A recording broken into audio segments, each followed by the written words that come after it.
L'appel que reçoit la police ce soir-là provoque une réaction en chaîne qui laissera toute une ville sans voix et une famille au bord du gouffre. Jusqu'alors, c'était une journée des plus banales, mais la banalité s'est arrêtée net. On n'a plus jamais connu de journée banale après ça.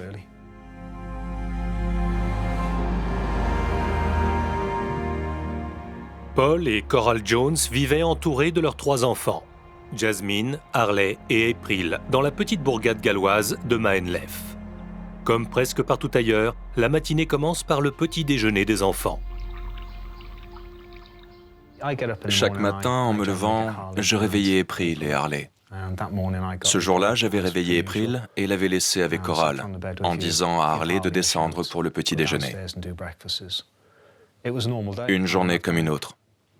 Je l'ai sans doute fait des centaines de fois, c'est sûr. Puis je l'ai envoyée à l'école et nous avons fait des courses l'après-midi. Après l'école, April Jones, 5 ans, se rend au centre de loisirs avec sa famille pour ses cours de natation avant de rentrer. Je les vois encore dans la rue, elle et sa copine, quand Coral m'a appelé pour me demander si je pouvais leur faire à manger. Je leur ai fait un truc rapide, des spaghettis et des toasts, le temps qu'elles rentrent à la maison.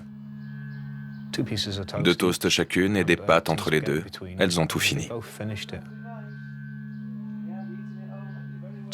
C'était même assez étonnant parce qu'elle ne mangeait jamais beaucoup.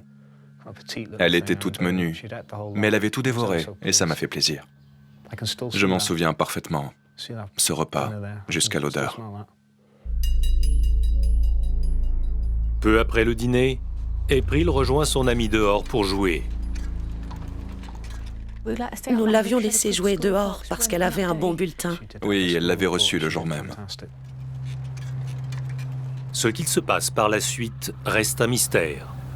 Toutefois, les parents d'April comprennent vite que quelque chose d'horrible est arrivé. Nous avons demandé à Harley d'aller la chercher, mais il est rentré en criant. Ils l'ont emmené Quoi? là-bas, je sais pas. Il criait qu'il l'avait emmenée, qu'un homme l'avait enlevée, qu'elle était montée à bord d'une grosse voiture. Il ne savait pas trop, mais il était dans tous ses états. Puis Coral s'est mise à paniquer, elle aussi. Tout le monde est sorti dans la rue, et là, c'est devenu complètement... C'était complètement dingue. Et ça nous semblait si irréel jusqu'au moment où la police est arrivée et que la réalité nous a rattrapés.